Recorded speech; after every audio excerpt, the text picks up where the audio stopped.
Amis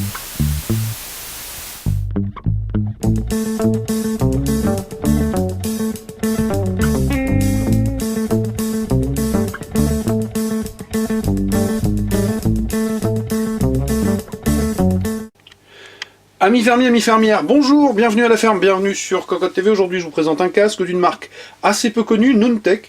Alors Nuntech, pour la petite histoire, nous les avions croisés sur un CeBIT il y a 2 ou 3 ans.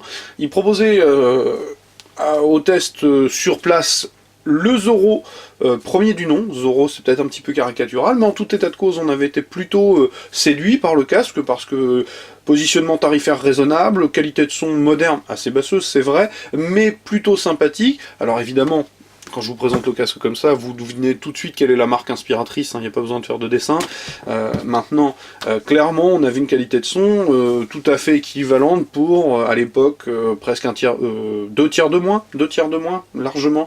Alors là, aujourd'hui, ils nous reviennent et ils nous ont envoyé le Zoro 2 en HD, donc la nouvelle version revue et corrigée, avec un look toujours aussi moderne, toujours aussi inspiré, évidemment.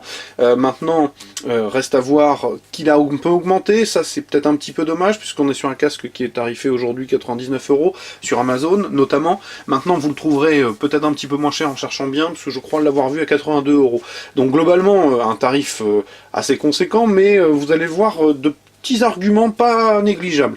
Donc au niveau du packaging, c'est simple, on a une boîte blanche, tout ce qu'il y a de plus blanche, avec la présentation du casque, peu d'informations, une boîte à rabat qui nous permet de découvrir qu'il existe en noir, en blanc, en violet et en lapis-lazuli. Oui, alors là je fais le crâneur, mais clairement je l'ai demandé à madame, parce que j'aurais été incapable de vous dire que c'était autre chose que du bleu. Donc le bundle, lui, est constitué d'une petite sacoche de transport type pot de pêche, badge Nuntech.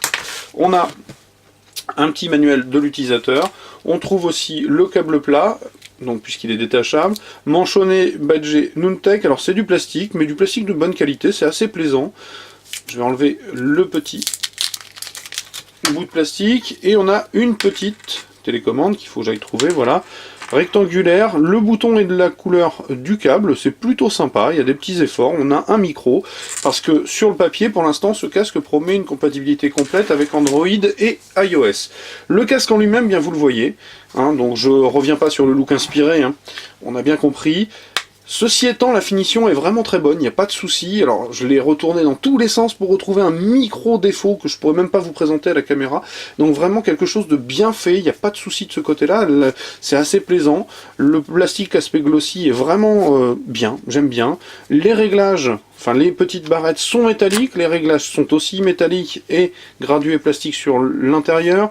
Les passages de câbles sont très propres puisqu'on les voit pas. Donc on a un arceau badgé Nuntech. Sur l'intérieur, on a un Sky de très bonne qualité, épais. Alors il y a une toute petite mousse qui peut peut-être un peu faire peur, mais le casque est vraiment pas lourd, puisqu'on est autour des 160 grammes, donc ça devrait pas poser de problème. Évidemment, on est sur un produit assez nomade, hein. Donc ensuite, on redescend, on a une platine, support platine, avec une platine en alu brossé, avec le N de Nuntech stylisé. Pareil de l'autre côté. Sur l'écouteur gauche, on trouve le 3,5 mm femelle, la coupelle est en plastique montée sur rotule, donc relativement libre de ses mouvements. Sur l'intérieur, on va retrouver une mousse à mémoire de forme, avec un revêtement Sky de bonne qualité, un petit peu moins épais que celui de l'Arceau, mais c'est vraiment bien, tout l'ensemble présente vraiment bien, hein. La preuve, l'intégration des vis est nickel, enfin il n'y a pas de souci au niveau de la finition et du ressenti du casque, et moi je le trouve relativement esthétique. Bon après évidemment il a peut-être pas la légitimité de certaines grandes marques que nous connaissons, hein, Scène pour ne pas le citer, AKG, etc. Mais le casque est assez plaisant, donc comme vous le voyez c'est un supraoral de conception fermée.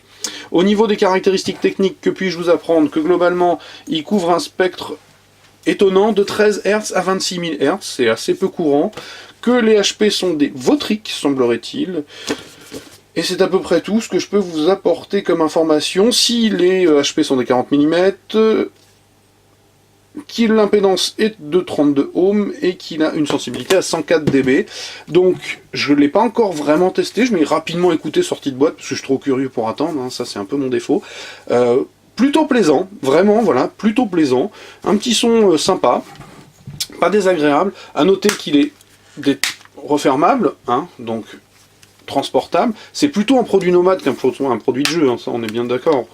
Maintenant, vous reste à voir comment il se comportera. Là, je l'ai écouté rapidement sur le DAC, c'était plutôt plaisant. Je ne l'ai pas encore écouté sur source nomade, donc je vais aller le faire, et puis refaire 2-3 écoutes sur, un peu plus que 2-3 d'ailleurs, sur les DAC, de façon à voir ce qu'il vaut. Ce qui est sûr, c'est que au niveau de l'esthétique, moi, je suis plutôt sous le charme. Je trouve que c'est même plus léger. Un petit peu moins clinquant que certaines autres marques, même si les couleurs sont assez flashy. Mais bon, voilà, les couleurs, ça reste quelque chose d'éminemment subjectif, comme je le dis tout le temps. Alors voilà, il s'agissait du Zoro 2 HD de Nuntech sur Cocotte TV. Comme d'habitude, je vais vous souhaiter une très très bonne journée. Comme d'habitude, je vous dis à bientôt et je vous dis aussi au revoir.